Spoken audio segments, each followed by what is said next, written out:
It makes it worse that my friends are watching me. I won't look at you. All right, what's going on, guys? We're back. A little bit of a hiatus for the past few weeks. So it's definitely exciting to get back on the tube and get back to bringing you guys some content.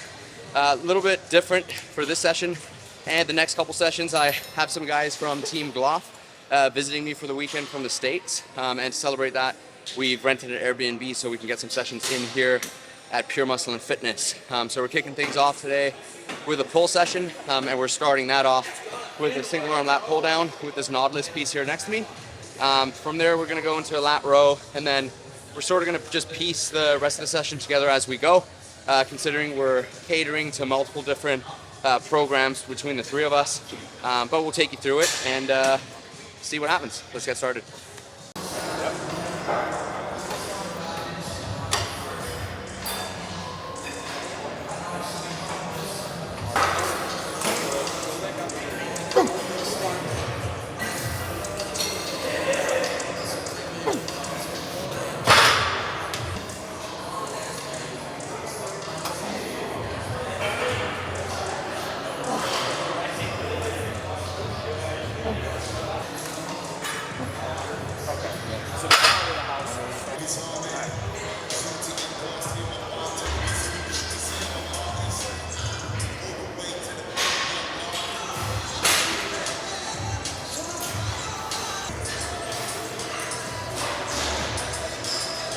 Yeah.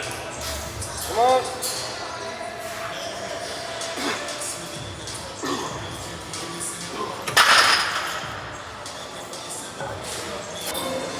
Come on.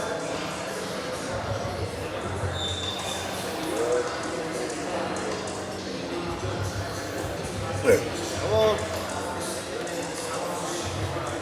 Good. Don't change your rep. Come on.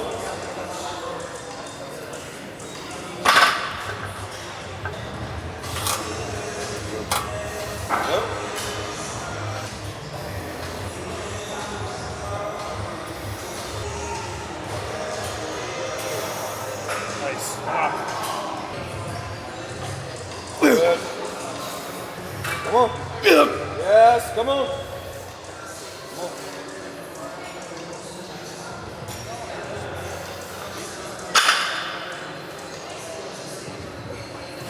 Failed on 7. I'll take it. Yeah.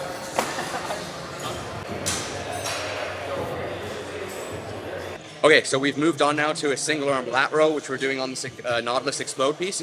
And when you watch us doing it, you'll notice that the way we're setting up is with the same side leg as our working arm forward with that foot set up on the foot plate. The main reason we're doing that is setting up contralaterally that way, closes off that working side hip, and makes it more difficult for our torso to rotate. Setting up the opposite way with that working side hip open is going to encourage our torso to rotate, and considering that the lat attaches to our rib cage, we want to lock that in a fixed position as best we can while we allow the lat to work. So something to keep in mind when you're rowing through rowing movements and with the intention of biasing your lat, you want to lock down that working side hip, prevent your torso from rotating, keep your shoulder down out of your ear, lock down that working side oblique, and then allow your lat to work from there.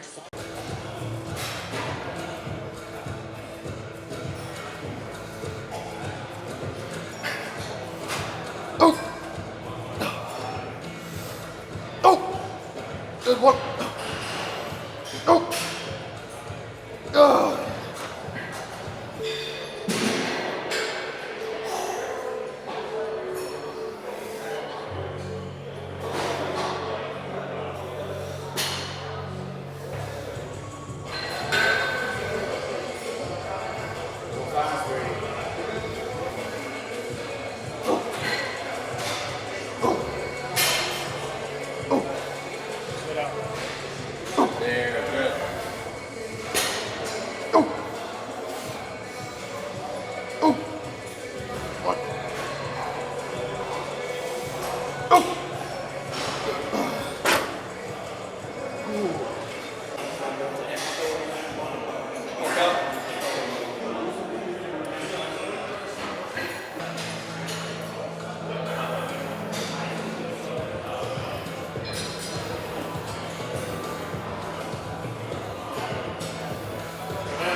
Good.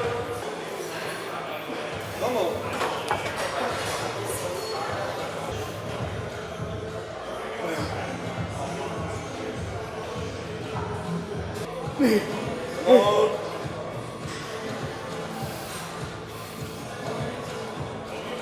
Yep.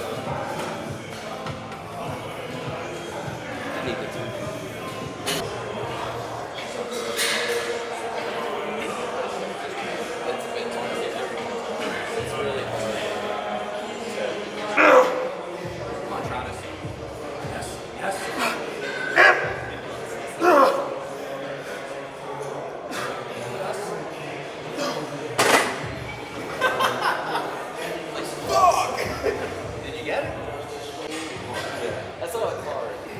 Don't make a whole Instagram off that. Yep. Good. Yes, Yep. Come on. Yep. Oh.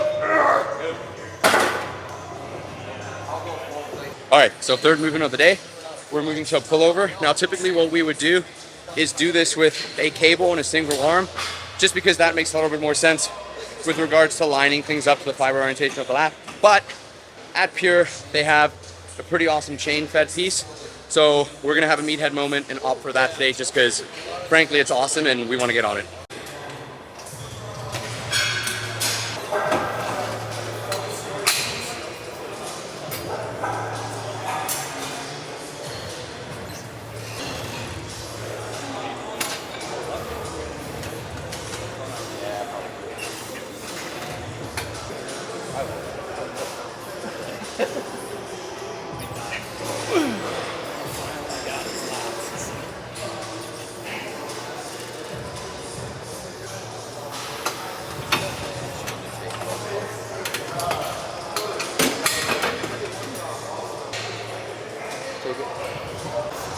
I just did a set. Fuck you guys. What do you guys do? My feet never dangle. Yeah, I'm not even gonna touch the Travis, ground. you're so cute. Huh? You're so cute, Travis.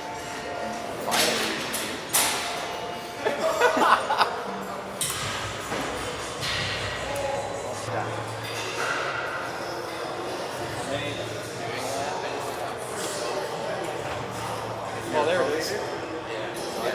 I don't even put my.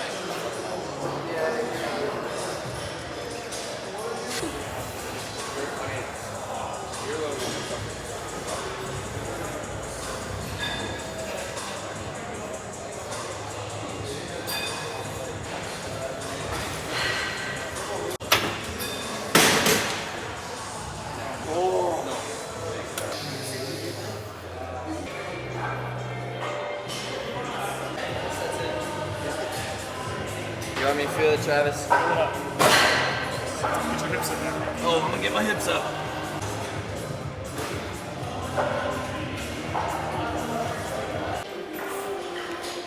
If this doesn't get you at least 100K on Instagram, I don't know what will.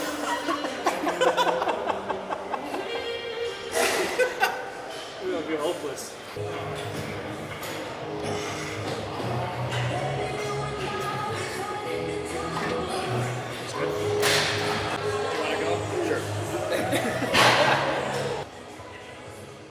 That's too light.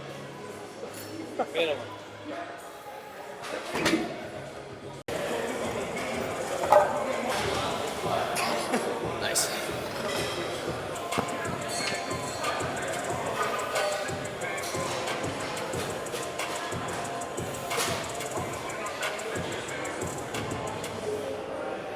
You want me to feel it? Yeah.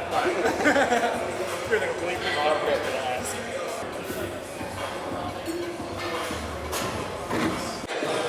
The way that Nick and I did our pull day, he had 4 plates on top of 2 on the floor.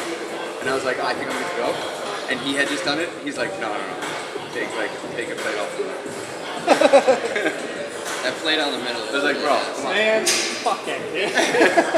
Well, I did it. I was like, dude, I probably could have. He's like, no. So when we set up for these, you'll notice that we're not setting up seated on the bench that's actually provided with a piece. Instead, we're setting up similarly to the way we would set up for a bent over dumbbell row, and then just using the top of that bench to rest our chest on for extra support that way, which then allows us to get a little bit more bent over than we would, say, with a free bar or free dumbbell row. The reason we do that is if we set up seated in the actual seat, that's going to encourage us to hyperextend through our lower back, which is going to take load off our upper back, which is actually what we're trying to bias in this movement. So setting up where we're lean more forward over the weight prevents us from really being able to hyperextend and puts more of the tension through our upper back, which is exactly where we want it to be.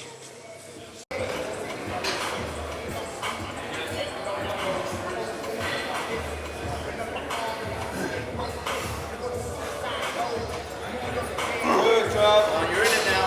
Stay in it. Yep. Come on.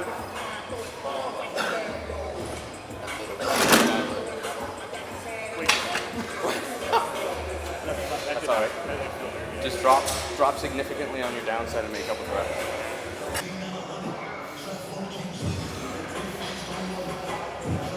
Come on.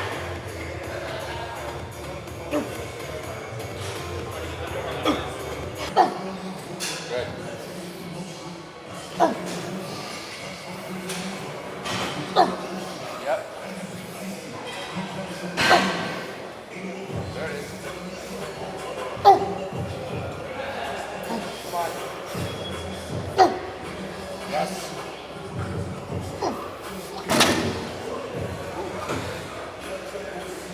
Yeah, fucking little faggot. That's rough.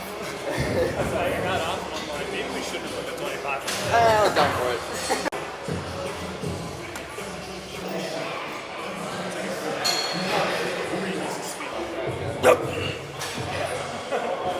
Yeah, come on, buddy.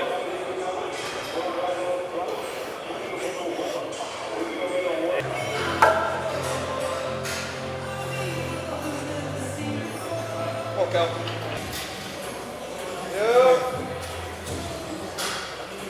Yep. Yep. Good. Take it.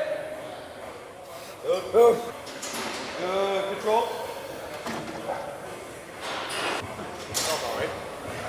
That look good. Probably do like a rear delt, a bicep, a shoulder. I've never trained with either of you before. I mean, fair enough. Saying I haven't trained with either of you before. Oh, yeah. You're usually with Nick, so. Yeah. I've never trained with Nick. It's fun. It's the same as this. Yeah, well, it's slower. Yeah, ish. Is it? Depends if JP's there. Because then it's fast. I don't know what all our prime handles. I mean, I've done it on just a fucking normal Straight straight bar, bar, yeah. right? It's like, but we're at pure, boys. Yeah. We're at pure and their prime handles so hard. Okay, so we're nearing the end of the session. We've done lats, we've done upper back. Now we're moving to a rear delt pull down. Something to consider with rear delt movements in comparison to upper back movements, because often the two of them move through similar patterning. So if you're not quite sure, you can look at them and not be sure which is going to be which. So the main difference is going to happen at the scap. With upper back movements, we want as much movement at the scap as possible. In opposition with rear delt movements, so when you look at the way we're moving through this pull down, we want to keep the scaps locked in as fixed of a position as possible. So what we're doing is having them ever so slightly retracted, ever so slightly elevated, and then locked in that position. We're not letting our scaps move into excessive protraction in the top, nor are we trying to move into excessive retraction as we move into the shortened position. So we're trying to keep those as static as possible and then move through the pattern from there.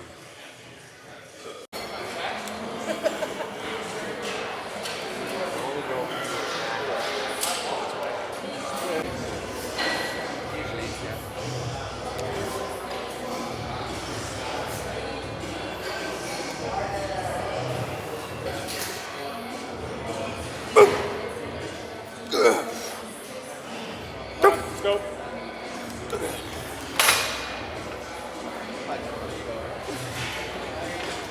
It's like on someone's like computer screen, so listen to you. Want to be the next Chris Bumstead? Oh my god.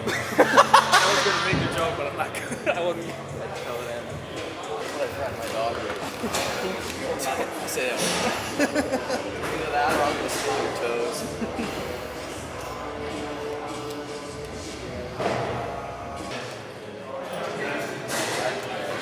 He's like fucking cock in, yeah.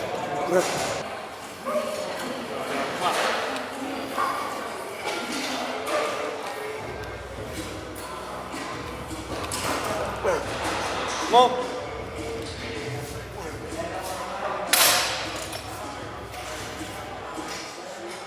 Yeah.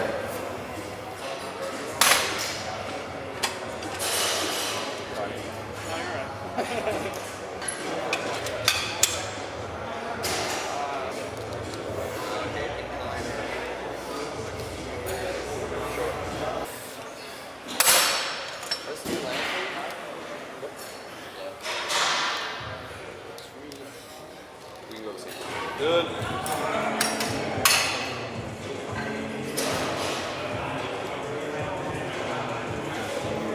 One. Out. Good. Again. Yeah. Come on.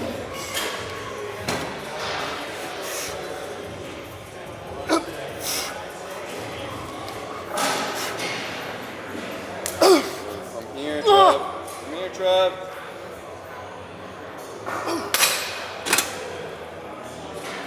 Okay, so now we're moving into the smaller isolation movements to round out the session. We're going to touch on biceps, then we'll finish the session off by touching on laterals, so side delts. We're going with a incline bicep curl here, challenging the lengthen range. We're doing that by manipulating the cable or setting the cable up so that there's a drop off as we move into the shorten. What we're focusing on here is trying to keep the torso locked in place and keeping the elbow slightly behind the torso, so we don't want that to move forward because that's just going to be bringing our shoulder into play to kind of cheat the movement. So we want to lock that upper arm in a set angle as best we can, keep that elbow behind our torso, and then move through it that way. So ready to move.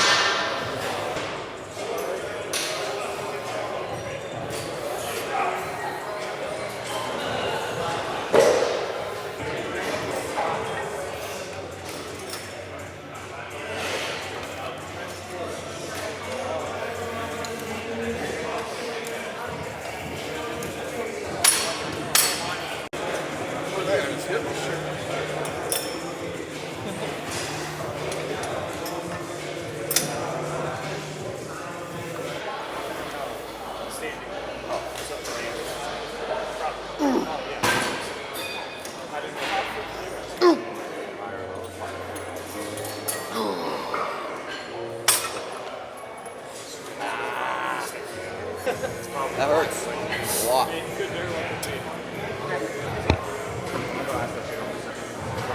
You want to see it?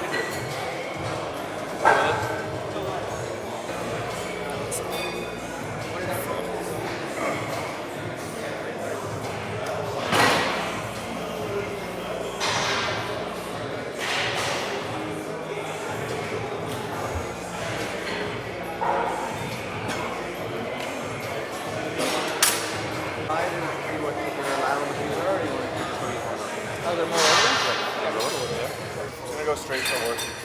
Yeah, it's not bad.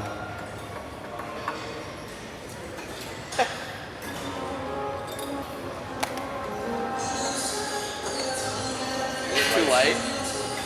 I got a GymPin.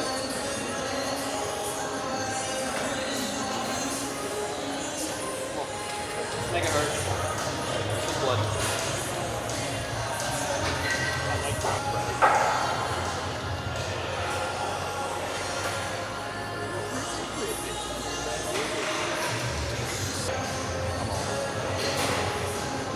Stop. I got a GymPin. He's It's less like, than let me throw it 20 times. He is less than impressed. Just gonna keep going with 50 reps. Okay. Give it a go. Christ, Calvin. What? Fucking heavy. Light as shit. You win. You beat the game. You win.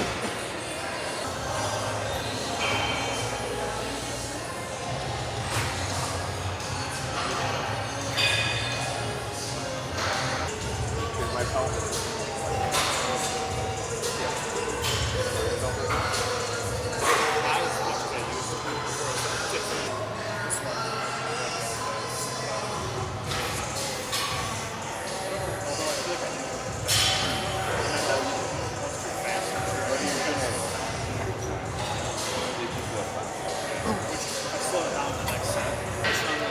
Get a GymPin. Code Calvin for 10% off.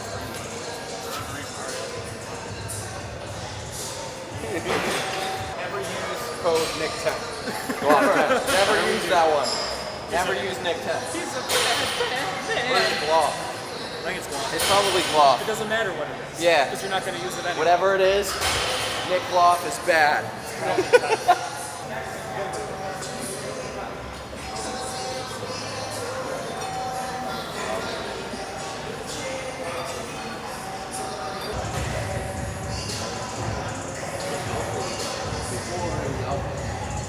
Well, Like chipmunks. You want me to just sit on it? I'll tell you how. This is really good content. This is the best content. well, this will get cut down to like 20 seconds. Yeah. All right, guys, so that's a wrap on session 1 of 3. I have these guys here for the weekend, so we're going to get a couple more sessions in, and we're going to film those for you as well. We were a little bit rushed in the beginning of the session, but this is Travis, this is Brady, both teammates of mine on Team Gloff. Convinced them to come down from the States, or come up from the States to visit me for the weekend, and get some sessions here at Pure. So we'll link their social media down at the bottom of the screen so you can follow along with everything they're doing as well. And we'll see you at the next session, which is going to be a push day.